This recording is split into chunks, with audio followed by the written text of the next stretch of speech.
모대 기업의 전무이사로 은퇴한 최모 씨.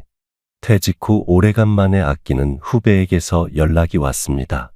그 후배가 부친상을 당해서 안타까운 마음에 몇 시간을 걸려 운전을 해서 지방에 문상을 갔다고 합니다. 손님도 문상객도 없는 지방 외딴 병원에서 거의 1시간을 혼자 앉아 있다가 돌아왔는데 왜인지 꺼림칙했습니다. 분명 후배에게 인사도 나누고 조의금까지 주고 다시 몇 시간에 걸쳐 서울로 올라왔지만 식을 마치고 별다른 인사나 전화 한 통 없어 서운했다고 합니다. 무슨 이유에서인지 내가 뭔가 잘못했나 싶기까지 했다고 하는데요.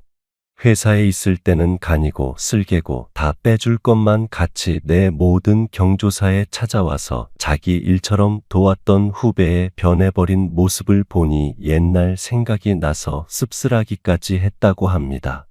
자신이 은퇴하니 힘이 없어져서 중요하게 여기지 않아도 되는 사람이 되었나 보다 싶기도 하고요. 많은 시니어들이 은퇴 후에 사람 관계가 어렵다고들 합니다. 이전까지는 회사나 사회에서 엮여있는 관계가 있었는데 은퇴 후에는 나를 대하는 시선이 달라지기 때문인데요. 오늘은 은퇴 후에 절대로 경조사 챙길 필요 없는 사람들에 대해서 확실히 말씀드리겠습니다. 첫 번째는 회사 사람들입니다. 흔히 직장에서 맺은 인간관계가 많으실 것입니다. 또 내가 열심히 다녔던 회사에서 같이 땀 흘린 동료들 만나는 게 뭐가 나쁜가? 이렇게 생각할 수 있습니다. 사람들은 그런 마음에서 은퇴 후 직장에서 맺은 관계가 계속될 것이라고 생각합니다. 하지만 막상 은퇴를 하고 나면 직장에서 만난 관계는 마치 파도에 휩쓸리는 모래마냥 흩어지기 쉽습니다. 이해합니다.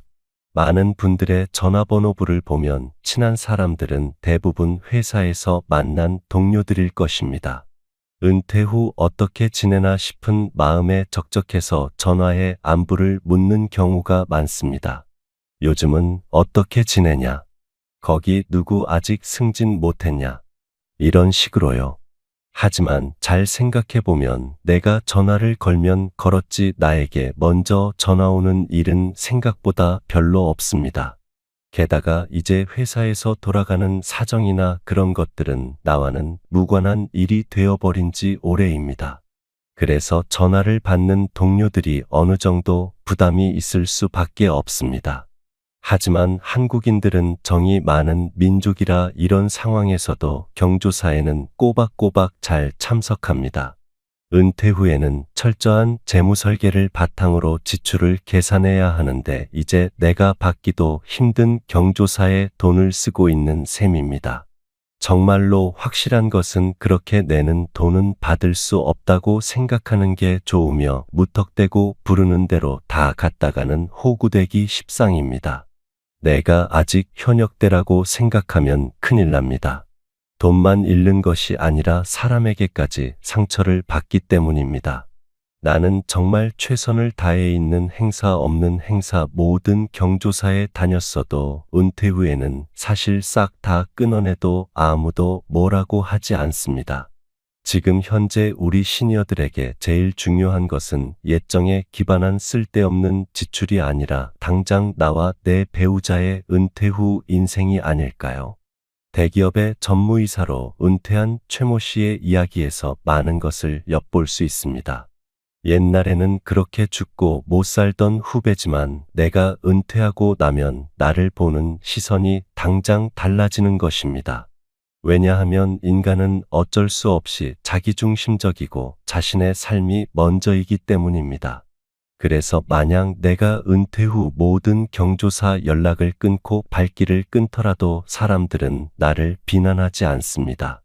오히려 그럴 줄 알았고 그게 당연하다고 생각할 확률이 높습니다. 따라서 마음을 단단히 먹고 아예 새로운 인생을 살아가겠다는 마음가짐으로 살아가세요. 정말 나를 많이 챙겨줬고 내가 갚아야 할 것이 있는 사람의 경조사에는 돈만 보내는 것도 충분합니다. 막상 가서는 상처받기 쉽고 나에게 도움되는 정보나 이야기가 오갈 일이 거의 없기 때문이기도 합니다.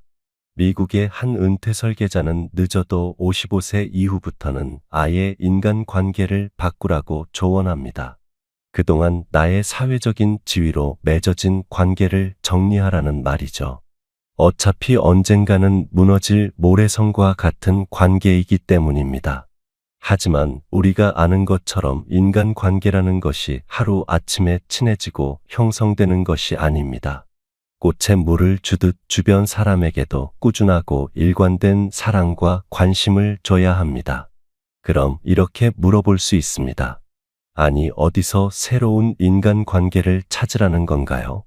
멀리 갈 필요 없이 바로 내가 사는 지역, 동네에서 찾아도 좋습니다. 직장을 다닐 때는 밤늦게 퇴근하기 때문에 동네 사람들을 볼 일이 없지만 주말이라든지 시간이 날 때마다 내가 살고 있는 지역을 중심으로 새로운 인연이나 친구를 만들어 보세요. 아마 나와 비슷한 상황에 놓인 사람들이 생각보다 많을 것입니다. 구체적으로 말씀드리면 구청에서 운영하는 도서관이나 행사, 아니면 은퇴 후 인생 설계 모임 등 각종 프로그램에 스스럼 없이 참여하는 것입니다. 큰 돈을 들이지 않고 할 수 있는 독서 모임, 등산 모임에도 나가보세요. 그동안 직장에만 국한되었던 인간관계에서 벗어나 새로운 활력을 얻을 수 있을 것입니다. 두 번째로 반드시 피해야 하는 사람은 바로 돈을 쉽게 벌 수 있다고 말하는 사람입니다.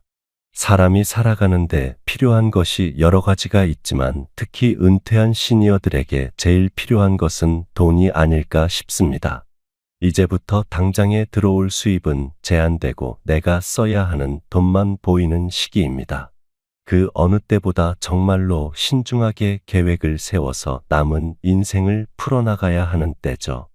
하지만 다들 그렇듯 대부분의 사람은 불안함과 당장의 삶에 대한 걱정이 앞서고 어떤 뚜렷한 계획이 없는 경우가 많습니다.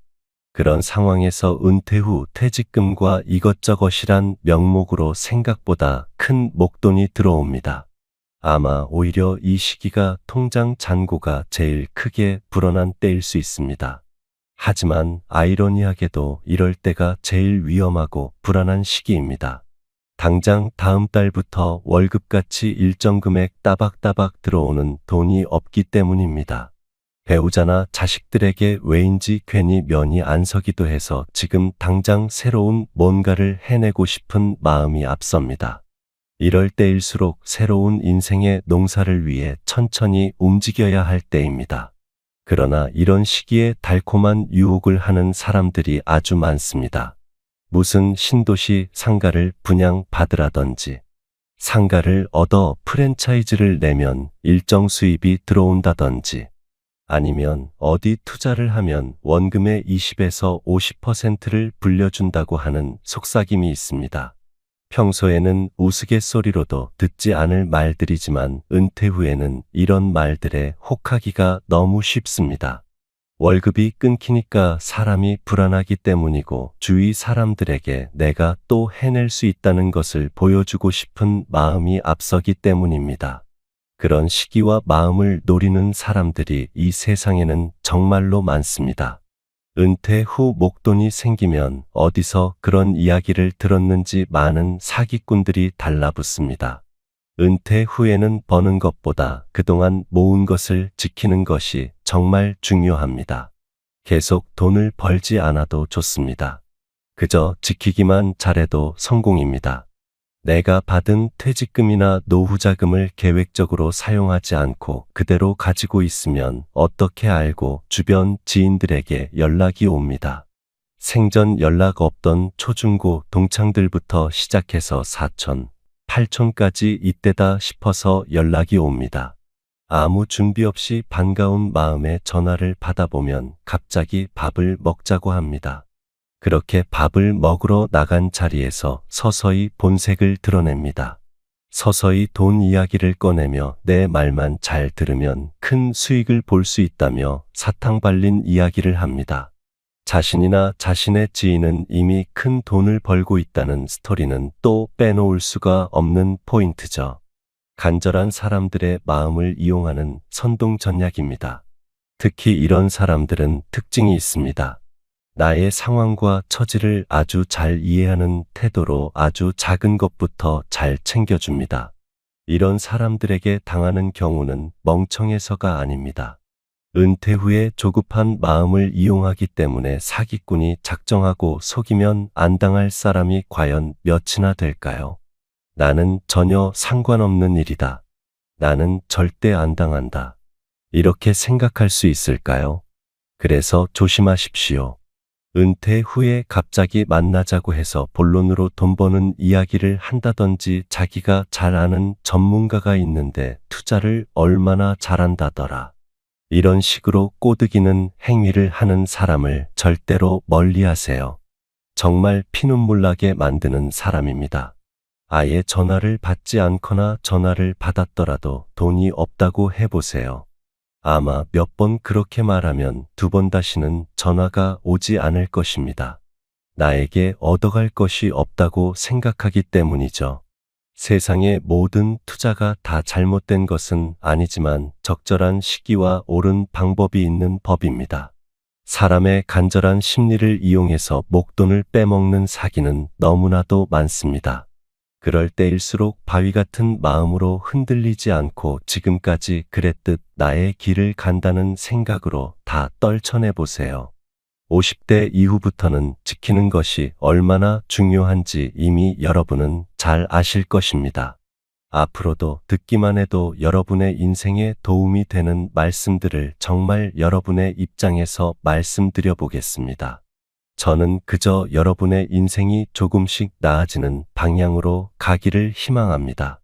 제 이야기를 빠르게 들어보고 싶으신 분들은 구독과 좋아요 눌러주시기를 정중히 부탁드리겠습니다. 시청해 주셔서 정말로 감사드립니다. 집안 분위기를 살리기 위해 식물을 많이들 키우시죠? 하지만 무심코 키우는 식물이라도 어떤 식물을 키우느냐에 따라 집안에 큰 재물운을 불러올 수도 있고 집주인이 가져갈 기운을 식물이 빼앗아 집안을 망하게 하기도 한다는 사실을 알고 계셨나요? 풍수에서 식물은 오행중 목에 해당하며 강인한 생명력과 성장을 의미합니다. 풍수에 맞는 식물을 둔다면 좋은 기운과 더불어 사람을 치유하고 위로하는 기운을 내뿜을 것입니다. 집에 뭐 그냥 아무거나 키우면 되지 않나?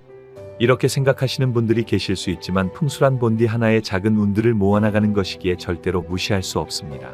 작고 아주 사소한 부분이지만 이렇게 모아나가야 후에 큰 운이 들어올 준비가 되는 것이고 배우자나 자식을 돕고 하는 일마다 잘 풀어나가고 막힘없이 기운을 뚫어주는 역할을 합니다. 그래서인지 부자들이 오히려 더 풍수에 집착하고 작은 운들도 놓치지 않고 하나하나 모아나가는 것입니다. 오늘은 여러분들께서도 좋은 풍수를 알아가실 수 있게 많은 재물운을 불러오는 식물과 집안의 기운을 차단하고 빼앗아가는 식물에 대해 알아보겠습니다.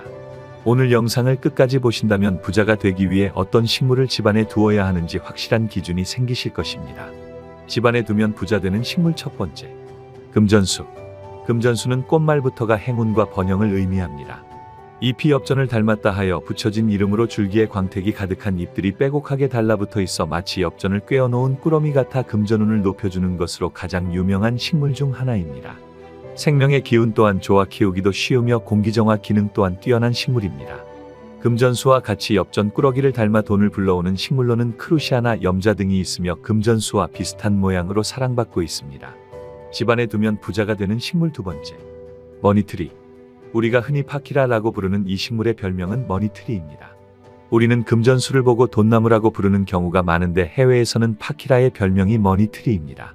파키라의 줄기는 풍요를 그 안에 가둘 수 있는 따은 줄기를 가지고 있습니다. 또 5개의 잎이 달린 모양은 오행을 상징해서 행운을 불러온다고 여겨지는 요소이기도 합니다. 실제로 드라마 재벌집 막내 아들에서 주인공이 위기에서 탈출하기 위한 중요한 비밀을 숨겨놓은 화분이 바로 이 행운의 나무라 여겨지는 파키라 화분이라는 사실을 알고 계신가요? 이 식물의 의미를 알면 좀 더 깨알 재미를 느낄 수 있으며 해외에서도 집안에 두면 행운을 불러오는 식물로 유명합니다. 집안에 두면 부자가 되는 식물 세 번째, 크루시아. 크루시아는 도톰하고 통통한 잎을 가지고 있는데 그 잎 모양이 재물 주머니를 뜻한다고도 알려져 있습니다.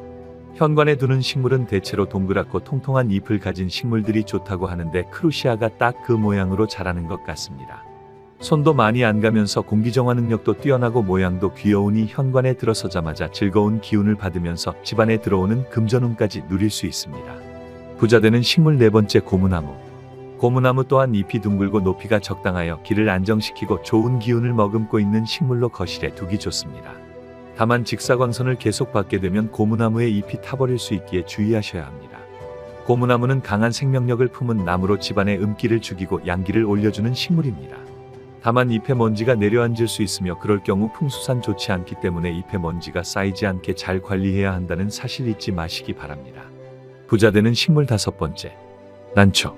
난초는 풍수상 뾰족한 식물이 좋지 않다고 하지만 난초 많은 예외로 두는 식물입니다. 왜냐하면 풍수에서 난이 상당히 중요한데요.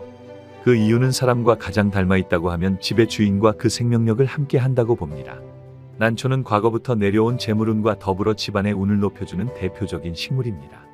다만 난초는 꾸준히 신경 쓰며 생명력을 잃지 않도록 관리를 해야 하는데요. 몰락한 집안의 난은 모두 시들어 있었다라는 말이 있듯이 난이 죽게 되면 그 운 또한 함께 시들게 됩니다. 하지만 크게 성공한 사람의 집안에도 많이 있었고 생기가 가득하고 그 기운 또한 좋았습니다. 이렇듯 그 주인과 운을 같이 하는 게 난초이기에 꼭 잘 키우실 분들께만 추천드리는 식물입니다. 만약 키우시다 난에 꽃이 핀다면 아주 좋은 일이 생길 수 있습니다. 부자되는 식물 6번째, 몬스테라. 풍수에서는 잎이 뾰족한 식물보다는 넓고 둥글둥글한 식물이 좋은 기운을 가져다 준다고 보고 있으며 몬스테라는 금전운을 가진 가족식물로 많이 알려져 있습니다. 강한 생명력이 있는 몬스테라는 국내뿐만 아니라 외국에서 또한 부적으로 사용되었으며 행운을 상징하는 식물로 많은 분들이 사랑하는 식물입니다. 풍수상 현관과 거실에 두면 좋은 기운을 불러오는 대표적인 식물입니다. 부자되는 식물 7번째, 여인초. 극락조라고도 불리는 여인초는 앞서 말씀드린 것과 같이 잎이 넓은 식물로 멋진 외형과 공기정화 능력이 뛰어난 식물로 많은 분들이 키우기에 좋아 선호하는 식물입니다. 다만 풍수상 여인초를 키우실 때 한 가지 유념하셔야 할 부분이 있습니다. 풍수에서는 식물이 집안의 사람보다 그 크기가 높아지면 식물이 주인의 기운을 빼앗아간다고 보고 있습니다. 집안에서 가장 키가 큰 사람을 기준으로 여인초가 더 커진다면 분갈이를 하거나 키가 큰 줄기를 제거해 집안 사람보다 더 크지 못하게 막아주시기 바랍니다. 지금까지는 풍수의 조화 집이나 사무실에서 키우기 좋은 식물들을 소개해드렸습니다. 하지만 반대로 개업 선물이나 집안에 둬서는 절대 안 되는 식물들도 있는데요. 어떤 식물들을 키우면 안 되는지 알려드릴 테니 선물을 하거나 집안에 키우는 일이 없도록 주의하시기 바랍니다. 바로 담쟁이와 같은 넝쿨 식물입니다.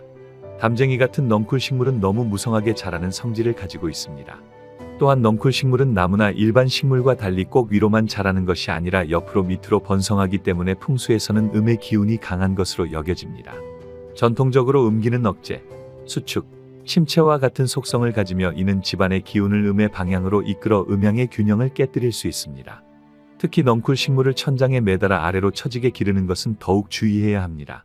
이러한 배치는 가족 구성원의 방황을 유발하고 심지어 이혼과 같은 불행한 사건들을 가져올 수 있습니다.